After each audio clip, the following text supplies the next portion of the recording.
Good morning, YouTube. It's early Saturday morning and I'm headed for my walk.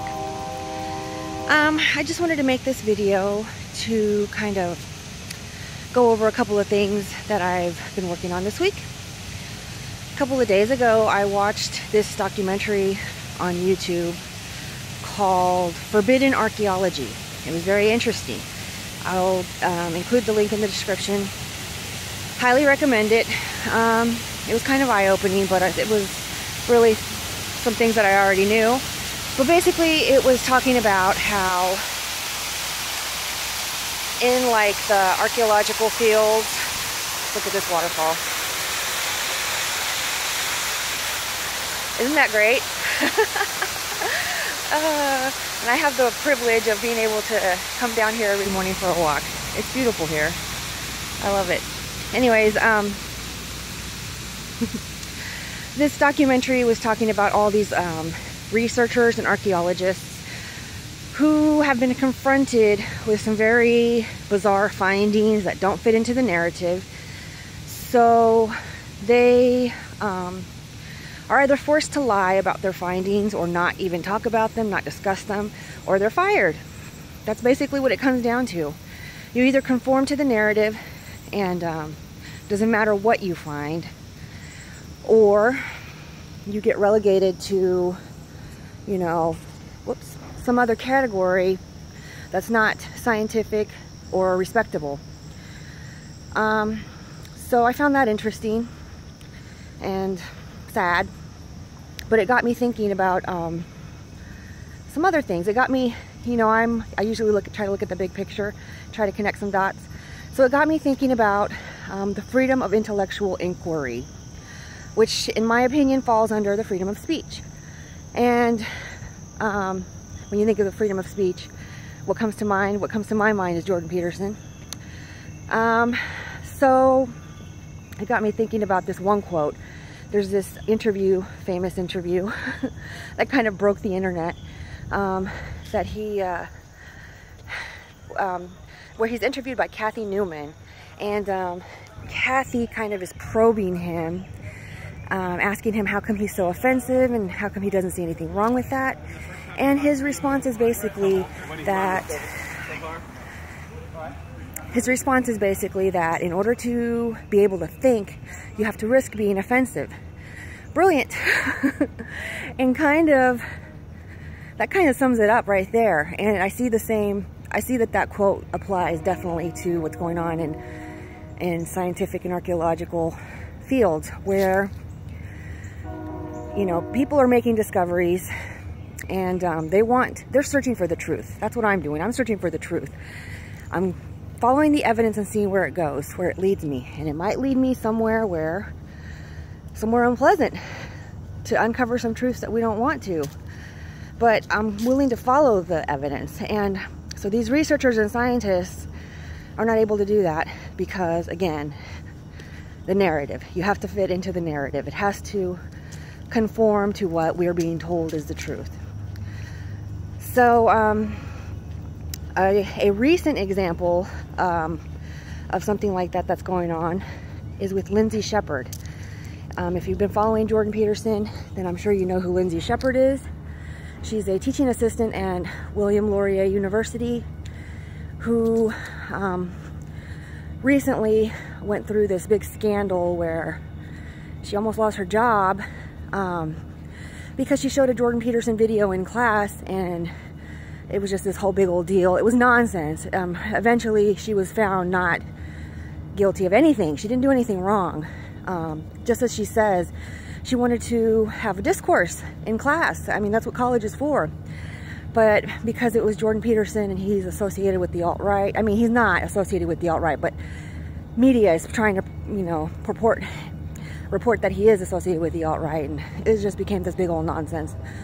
Well, anyways, because of that scandal, her prospects of landing a job once she completes her degree are slim to none because of that.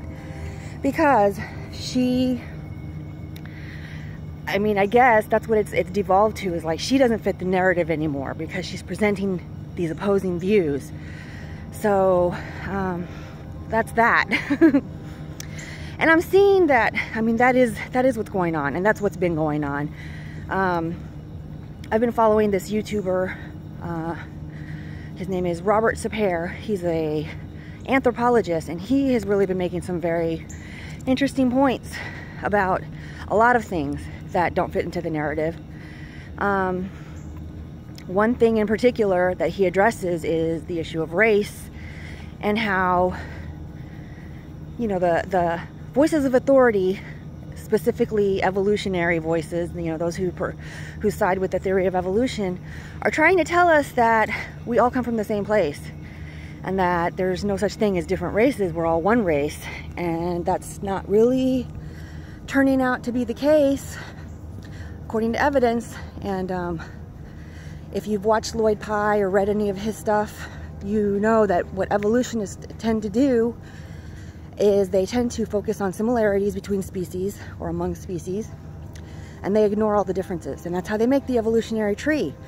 So the theory of evolution is deeply flawed. It's not presenting the accurate truth.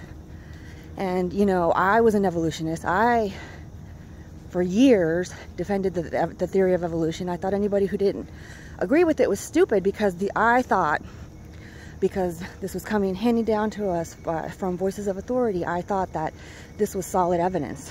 You know, there was solid evidence to support that theory, but it turns out that the evidence is not so solid. So there's that.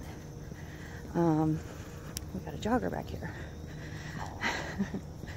And good morning. So anyways, that just seems to sum up kind of what's going on. So I see this as a leftist agenda, and I guess that's not a big surprise to anybody, but I want to give a little example, a personal example of how this is what's going on. When I was in college, now mind you, I didn't go to college, I didn't even start college until I was in my 30s, so I was a full-grown adult when I started college. And I remember taking this class, and it was an English class, by the way. It wasn't even like any kind of class that focused on race or anything. But one of the books that we had to read for this class was a book called Racism Without Racists, or something like Colorblind, by Edward Bonilla Silva. And I read the book. I thought it was rubbish. This was an online class where we had discussion, you know, online discussions, and we had a post about it. So I was kind of confused after I read the book, because I thought that we were going to spend the discussion discussing how ridiculous it was, because it was just full of this biased opinion based on emotions and experience. You know, like the author's main point was basically, because white people have not experienced what non-white people have, they're automatically racist. I found that to be so stupid. But it turns out the instructor and most of the people in the class were agreeing with the book. And so, even though it wasn't something that I initially agreed with, or even that I had never heard white privilege, I learned all about that in that class. And by the end of the semester, I was sold, unfortunately. I was sold that there was this agenda, and there's white privilege, and there's this evil agenda to keep minorities down, and we're all the same, and I mean, just a bunch of bull crap and lies. And that's what I learned in that class. But that kind of demonstrates this agenda to silence inquiry, because had I stuck to my guns in that class and kind of pointed out some facts, you know, not that I had this whole list of facts. I was still relatively new, and I didn't really know a lot about anything. But again, we get our information from voices of authority, and it's usually not challenged. So in my case, the voice of authority was this college professor who I assume knows more than me about everything, right? And he's telling me that this is an accurate representation of reality, that there's white privilege, that there's racism, that people are discriminated against. So I was like, okay, somebody smarter than me is telling me this is how it is, so I'm going to go along with it. And I think that's what we see all over. We get our information from voices of authority. And if the voice of authority is telling us something different, we tend to defer to that voice of authority. And it's usually not questioned beyond that. Now, what I'm doing now, years later, is I'm doing the research. I'm actually doing the research now. And I'm surprised at what I'm finding. And I'm kind of, you know, ashamed that I didn't do it sooner, that I just believed what somebody told me or what somebody presented as the truth, and I didn't really look into it. So that's what I'm doing now. And I'm learning a lot. And I'm sharing all my findings, or my information anyways, with you. Because that's my goal. I just want to share information. So I want to thank everybody for all my subscribers and everyone for watching and liking and sharing. And if you like the content of this video, please share it. And thanks for watching.